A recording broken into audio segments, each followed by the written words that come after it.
In a world where empires were measured not by the prosperity of their people but by the reach of their shadows, fear had long been the currency of power. Leaders rose and fell on their ability to command silence, to bend nations to their will through intimidation. For decades, the globe had been ruled by the unspoken truth that fear was the most reliable weapon in politics. On a night when the world's eyes converged on a single broadcast, this unspoken truth was tested. The event was billed as a global summit of leadership. But it quickly became a confrontation unlike anything history had seen. Donald Trump, former President of the United States, strode to the podium under a blaze of lights. His posture was heavy with the confidence of a man who believed that fear itself bent before him. His voice, thick with authority, cut through the auditorium like a blade. Fear is power, he thundered, his fists slamming against the lectern. The words echoed off the marble walls, carrying the weight of centuries of rulers who had believed the same. His supporters erupted into applause, their cheers rising like a storm. The cameras zoomed in, capturing every smirk, every flicker of triumph in his expression. He expected silence after his declaration. He expected surrender. But silence never came. Across the stage, standing with a calmness that unsettled the storm, was Ibrahim Traoré, the young and fiery leader of Burkina Faso. His eyes burned with a quiet defiance, a fury not of chaos but of conviction. He did not raise his voice, nor slam his hands. Instead, he leaned forward slightly, his tone low yet thunderous in its certainty. "Then you're powerless," Traoré said. The words seemed almost fragile at first, but within seconds, they detonated in the air. The audience gasped. The applause for Trump faltered, then dissolved into uneasy murmurs. The cameras swung desperately to capture the moment, knowing instinctively that history had just been made. Trump stiffened. His lips parted, but no sound came. He was a man used to dominating every room he entered, to bending others under the weight of his voice. Yet here, in front of a global audience, someone had flipped the script with a single sentence.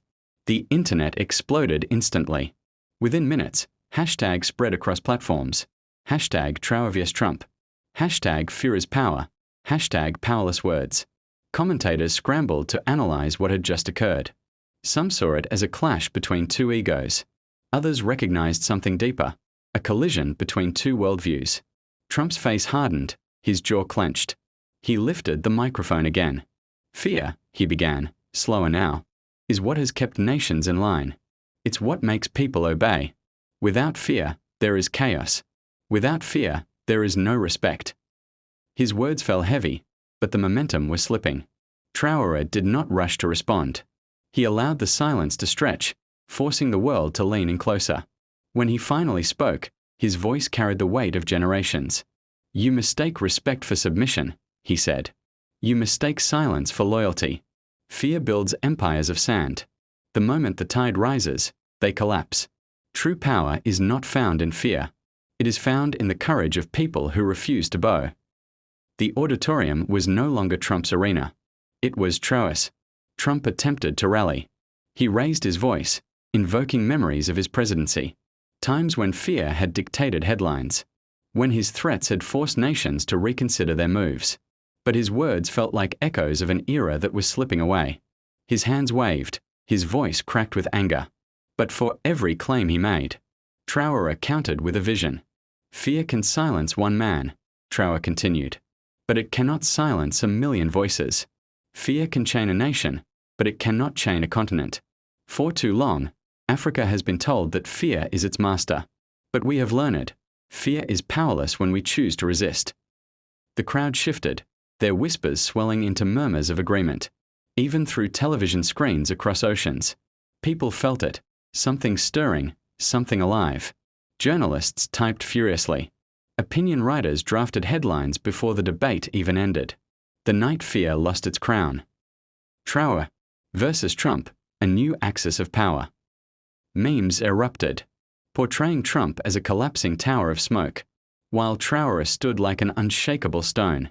But beyond the digital theater, something more profound was happening. Young people in Africa flooded the streets, waving flags, chanting in unison, "Powerless! Powerless!"